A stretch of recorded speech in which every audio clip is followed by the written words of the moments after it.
Right now you're listening to audio recorded via the Shure SM7B with the non-phantom FET head, plugged into my Focusrite Scarlett Solo 3rd Gen with the gain knob at the 2 o'clock position. It's been a trooper of an interface for a few years now, but I wanted the ability to have 2 mics, and the opportunity arose to try the Vocaster 2, which has 2 XLR inputs. And now we're on the Vocaster 2, except not exactly. You see, I tried to keep the setup identical, where it was from the SM7B to the FET head, the non-phantom edition, and then into the Vocaster 2. And the FET head requires 48 volt phantom power. The problem is, for whatever reason, when I had the FET head in, I had some kind of interference sound. In fact, let me record it a little bit for you. What you'll notice is that there's this odd background static sound, and I'm not sure if it's the phantom power, if the 48 volts is just adding some unclean element to it. I'm really not sure what it is. All I know is I will not be using a FET head with this. And now we're back on the Vocaster 2 with no preamp and no 48 volt phantom power. No static either. Oop, I had to record this bit post-edit, but I should mention that all these audio clips are normalized to -3 dB, and that while their volume levels were equivalent when I recorded them, their gain levels weren't. All the non-preamp clips are with the gain maxed out on the Vocaster, and the preamp clip is with half gain. I suppose there's only 2 more things worth mentioning here.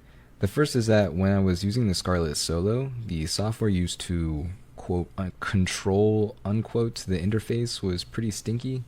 Bad UI, bad UX. It had a phantom power toggle that didn't even persist through PC restarts until a later version, almost a year or more after I purchased it. However, the Vocaster 2, I guess and the Vocaster 1 by extension, has a bit of software called Vocaster Hub, which is the exact opposite. The UI is clean and it's easily navigable, although that may be a bit generous considering there's only one page, which is a mixer. The second noteworthy bit is relative to Vocaster Hub actually, and its voice enhancements. By default, there's no enhancement on, but there are 4 presets that you can turn on at any time either via the interface or the hub. This is the clean preset.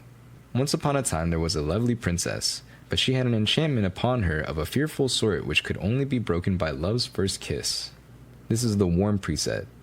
She was locked away in a castle guarded by a terrible fire-breathing dragon. Many brave knights had attempted to free her from this dreadful prison, but none prevailed. This is the bright preset. She waited in the dragon's keep in the highest room of the tallest tower, for her true love and true love's first kiss. This is the radio preset. The voice laughs. A big green hand rips out a page of the book and shuts it closed. Okay, that's it. I have no idea how to wrap these things up. See ya. Okay, I love this product. I just wanted to share with you. There is 2 guest and host output for podcasting. This is output.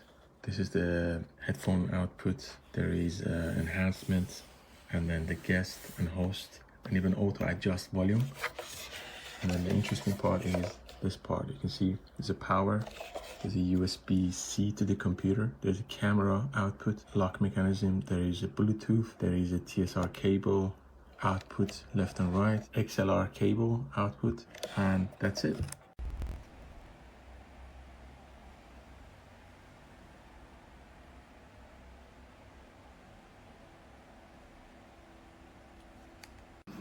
So this is the Vocaster 1.